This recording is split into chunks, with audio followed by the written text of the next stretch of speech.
Hoy voy a hablar sobre un testimonio de mi propia vida, la conversión que tuve de, de ser católico a ahora ser un cristiano nacido de nuevo. Creo que va a ayudar para muchos de ustedes. No olvides suscribirte a mi canal para que veas los otros vídeos que ya he hecho anteriormente. Ah, el hecho de que fui católico es porque nací en México. Entonces ustedes saben que fuimos en México o fueron conquistados por los españoles, por monjes que vinieron a traer el catolicismo, no así Estados Unidos. Estados Unidos viene de la reforma de Martín Lutero, del protestantismo, eso es diferente. ¿Por qué fui católico? Por descendencia y locación. Y muchos de ustedes son católicos porque sus padres fueron católicos y sus abuelos, no por convicción propia. Cuando vine a los Estados Unidos, mis padres emigraron a Estados Unidos y entonces yo me vine a Estados Unidos cuando era un estudiante de preparatoria en el estado de Jalisco y fui a un seminario. Después de haber terminado la escuela elemental, me fui al seminario por 5 años y continué mi educación de secundaria y preparatoria en ese lugar, en el seminario, dentro del seminario. En so, uh, y estuve con las monjas, en un colegio de monjas, alrededor de los curas, de los sacerdotes, toda cosa religiosa, porque yo quería ser sacerdote. Then, después de terminar bueno, no había terminado la preparatoria todavía cuando me peleé con un seminarista. Dentro del seminario y me salí del seminario. No quise estar más ahí, me fui a una casa de asistencia, ustedes posiblemente conozcan esto, lo que estoy diciendo. Mm, y alquilé una habitación en una casa de asistencia y ahí terminé la preparatoria. Terminé mi educación de preparatoria. El encargado del seminario, el superior del seminario, y ahorita ya murió. Se llamaba Leopoldo Gómez. El padre Leopoldo no estaba ahí cuando yo me peleé con este seminarista, me salí sin haber hablado con él, sin esperarlo a él. Mm, y cuando él regresó, tuvimos una reunión, él y yo, éramos muy amigos los dos, y pues en esa reunión fue muy emotiva, porque él se puso unos lentes negros porque no quería que lo viera llorar. Y empezó a llorar y me dijo, ¿por qué te fuiste sin haber hablado conmigo? Tú debiste haberme esperado para hablar contigo.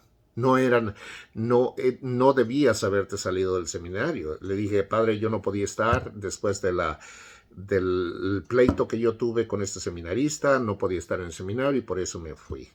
Mm, uh, y pues éramos muy buenos amigos, él y yo, eh, y empezó a llorar y a mí me hizo llorar también, porque fue muy emotiva meeting que yo tuve con él, esta junta que yo tuve con él. Uh, y total, insistió en que regresara al seminario. Le dije, no, padre, no puedo regresar. Quiero terminar preparatoria y el colegio y después voy a regresar del colegio. Uh, Dice, ya no vas a regresar porque te vas a envolver en las cosas del mundo y te va a quitar ese pensamiento. Me dijo, tú tienes vocación de ser un buen sacerdote y tienes vocación para transformar la iglesia, porque tienes cualidades, tienes que ser un buen sacerdote. Regresa, por favor. Le dije, no, padre, déjame terminar mi educación, entonces hago preparatoria al colegio y regreso. Me dijo, ya no vas a regresar. Total, nos despedimos y le dije, padre, a Dios se le puede servir dentro o fuera de la iglesia. Dice, es cierto, pero es muy difícil ya envolviéndote en las cosas del mundo. Y sí, es una verdad, es una realidad. Después de esto hablé con el padre ecónomo del seminario, se llamaba Ramón. Él estaba encargado de las finanzas y de la economía del seminario. Y recuerdo una frase que me dio, que hasta esta fecha yo la puedo recordar. Me dijo: ninguna hoja cae del árbol si no está la voluntad de Dios en ello. Y sí, es una realidad. Creo que todo esto que pasó, aunque fue trágico, pero era el Espíritu Santo haciendo esto, era Dios que estaba caminando. Los pasos del hombre son ordenados por Dios. Entonces a veces pasamos por este tipo de cosas, pero es porque Dios te quiere en otro lugar. En mi caso, pues Él quería que esto de que me viniera a Estados Unidos y que conociera de Jesucristo y que lo aceptara como Salvador personal y que me convirtiera al cristianismo. Esa es la realidad. Y muchas veces el Espíritu Santo te acorrala de una manera que no hay manera de escapar. Pero es la realidad, es lo que Dios hace con nosotros. Me vine a California. Cuando ya terminé la preparatoria me vine a California, me quedé allí durante 10 años trabajando en diferentes lugares, diferentes compañías. Me enseñé a tomar, a bailar y viví una vida promiscua allí en California. Cuando me cansé de esa clase de vida, empecé a buscar nuevamente de Dios. Y de la paz que no tenía. Fui a las diferentes iglesias, fui a la iglesia de los Testigos de Jehová, a los mormones, con todos ellos aprendí bastante. Me es fácil hablar a un testigo de Jehová, a un mormón. Recuerdes, estas son sectas religiosas, es diferente de la iglesia católica. La iglesia católica es una amalgama de religión. La iglesia católica es, su doctrina es de cristianismo, judaísmo y paganismo. Recuerda que la iglesia católica viene del cristianismo. No más que los bishops, los obispos, el papa y todas las encíclicas que ha dado y los dogmas espirituales y todo eso corrompieron la palabra de Dios. Malinterpretaron la palabra de Dios por cosa de dinero, por cosa financiera o por poder. Eso se contaminó, es la iglesia que se contaminó, pero al principio pues viene del cristianismo. Fui a diferentes iglesias en California, iglesias chiquitas, y yo siempre criticaba y decía, ¿cómo es posible que estas personas que no tienen educación, cómo pueden tener la verdad? Pero yo estaba erróneo. Ellos tenían la verdad, yo no tenía la verdad. Me sentía a gusto en esas iglesias porque sentía una paz que es inexplicable, pero es la paz de Dios, es la paz que da el Espíritu de Dios. Empecé a leer diferentes libros, a los libros de metafísicas, diferentes religiones, metafísica, filosofía. Leía a Nietzsche, a Hermann Hesse, ateos, escritores ateos que me atraían mucho. Buenos filósofos, pero son ateos, no creen en Dios. Esa es la clase de vida que viví en California hasta que me cansé. Tenía una hermana en Phoenix y ella me testificaba, ya había sido convertida al Señor, y ella me testificaba de Jesucristo. Yo no le hacía mucho caso porque fue una de las peores hermanas, yo hasta me avergonzaba de ella porque yo estaba en el seminario y ella jugaba con los hombres, jugaba cartas, tomaba y tenía una vida descarriada.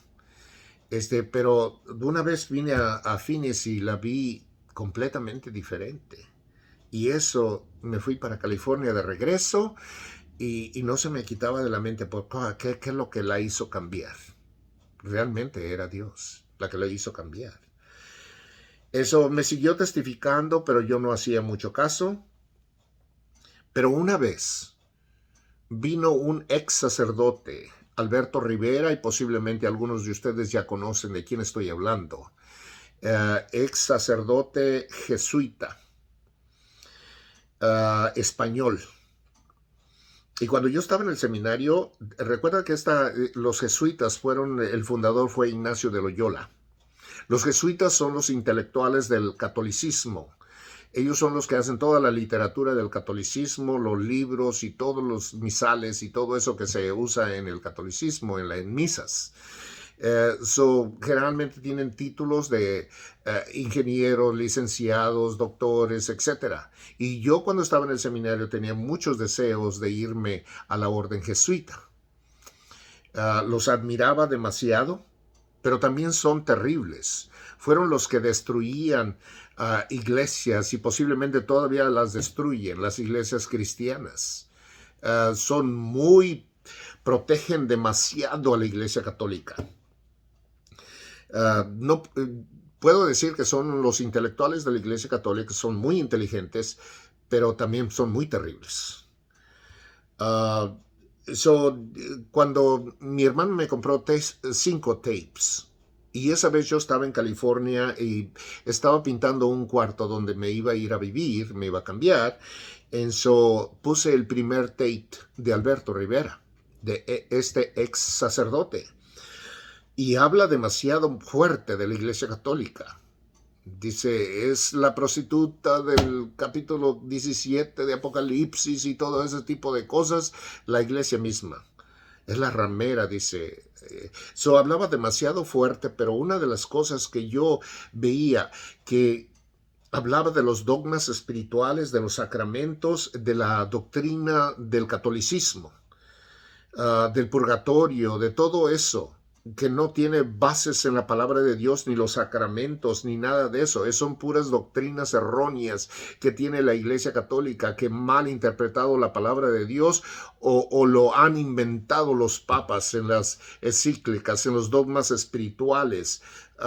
Que María es la intermediaria, que nació sin pecado, que todo eso es pura mentira. El único que no tiene pecado es Jesucristo. Y nadie más. Todos nosotros los demás venimos corrompidos por el pecado original de Adán y Eva. El único que no tiene pecado es Jesús. El que no pecó por nosotros lo hizo pecado para que nosotros seamos justicia de Dios en él. Es muy simple la palabra de Dios. Vino a ser pecador por nosotros cuando murió en la cruz del Calvario. Pero él no tuvo pecado.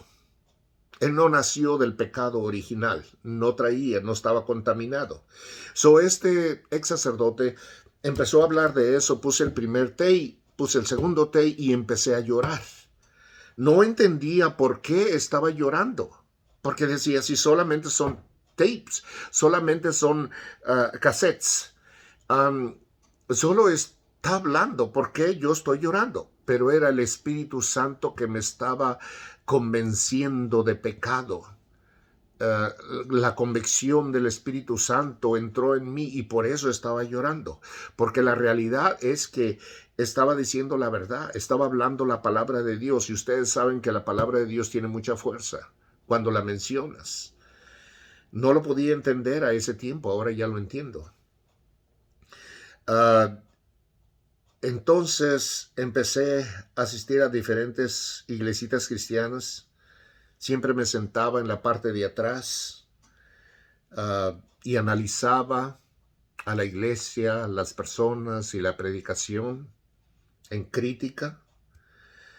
Me mudé a Phoenix y viví en la casa de mi hermana. El 16 de enero de 1986 acepté al Señor en mi corazón. Es cuando de veras me vencí de que sí es real y que necesitaba de Jesucristo. Y entonces me acepté al Señor en mi corazón ese año de 1986, que fue un año precioso para mí, porque en ese tiempo Acepté al Señor el 16 de enero. En febrero, 23 de febrero de ese mismo año, me bauticé en el agua. Y el 27 de febrero de ese mismo año, 1986, recibí el bautismo del Espíritu Santo con evidencia de hablar en otras lenguas. Déjeme poner unas comillas aquí porque muchas personas creen que si no hablas en lenguas no eres salvo. Esa es mentira. El apóstol Pablo habla sobre las lenguas y dice, ¿acaso todos hablan en lenguas? Y lo hace en una pregunta retórica. Él se contesta él mismo, no todos ustedes hablan en lenguas. Cuando tú recibes al Señor en tu corazón, ahí mismo te traslada de las tinieblas a la luz. Ahí recibes el Espíritu Santo. No es cuando hablas en lengua. Las lenguas es un don extra. Le llamamos el bautismo del Espíritu Santo con evidencia de hablar en otras lenguas. Quiero corregir eso para que no interpreten lo que yo estoy diciendo. El Señor me bautizó con el Espíritu Santo el 27 de febrero de 1986 a las 4 de la mañana. Recuerdo muy bien que era un servicio en la casa de mi hermana y yo les dije a las personas que venían ahí, le dije, yo no me voy a mi casa hasta que no Dios me bautice en el Espíritu Santo con la evidencia de hablar en otras lenguas. Yo quiero hablar en otras lenguas y no me voy de aquí. Si me da sueño, pues aquí me quedo a dormir, pero no me voy hasta que no Dios realmente me bautice con la evidencia de hablar en otras lenguas. Todas las demás personas se fueron a sus casas, se fueron a dormir y yo me quedé ahí orando. Conmigo se quedó una hermana que me dijo, José, si tú estás así, yo me quedo contigo a orar. Estuvimos orando y a las 4 de la mañana fue cuando sentí el poder de Dios fuertemente en mí. Y empecé a hablar en otras lenguas. Al principio no entendía. La hermana que estaba conmigo me dijo, José, Dios te quiere bautizar, quiere darte las lenguas, pero tú rehusas hablarlas. Le dije, es que estoy repitiendo lo que tú estás diciendo. Y estaba hablando en lenguas. Me dijo, no, esa es una mentira del diablo. Cuando sientas eso, suelta tu lengua. Porque Dios quiere darte este don, este regalo de hablar en otras lenguas. Entonces empecé a hablar en otras lenguas y esto pasó como una media hora con las manos alzadas al cielo. Fue cuando yo entendí que realmente Dios es verdadero, que realmente fue un momento glorioso para mí que no puedo expresar con palabras. Es algo extraordinario que le puede pasar a ti, a mí, a cualquiera. Solamente tienes que buscar de Dios y decirle que te bautice en el Espíritu Santo. Es una fuerza, es algo extra que Dios da. Ahí mismo supe que Dios es verdadero, que Dios es real. Porque recuerda lo que dice apóstol Pablo en el libro de Corintios, 1 Corintios 12, habla sobre las lenguas y dice que es una comunicación entre Dios y tú. Entonces, yo animo a cualquier persona que busque ese bautismo en el Espíritu Santo. Es una fuerza más aparte de lo que ya has recibido el Espíritu cuando aceptaste al Señor. Pero esto de hablar en lenguas te da más fortaleza todavía en el poder de Dios. Anyway, eso pasó y ese es realmente mi testimonio condensado en estas palabras, pero lo hago para que tú también tienes que tener un testimonio y tenemos que que dárselos a otras personas. Tenemos que hablar de nuestro testimonio porque eso hace que otras personas piensen y digan, well, eso también me pasó a mí. Eso, da tu testimonio en cualquier oportunidad que tengas a otras personas. Todos tenemos un testimonio. La manera como Dios nos ha traído a Él. Y Dios siempre, cuando damos nuestro testimonio a otras personas, Dios recibe la gloria. Eso, dales a entender lo que Dios ha hecho en tu vida. Que Dios te bendiga.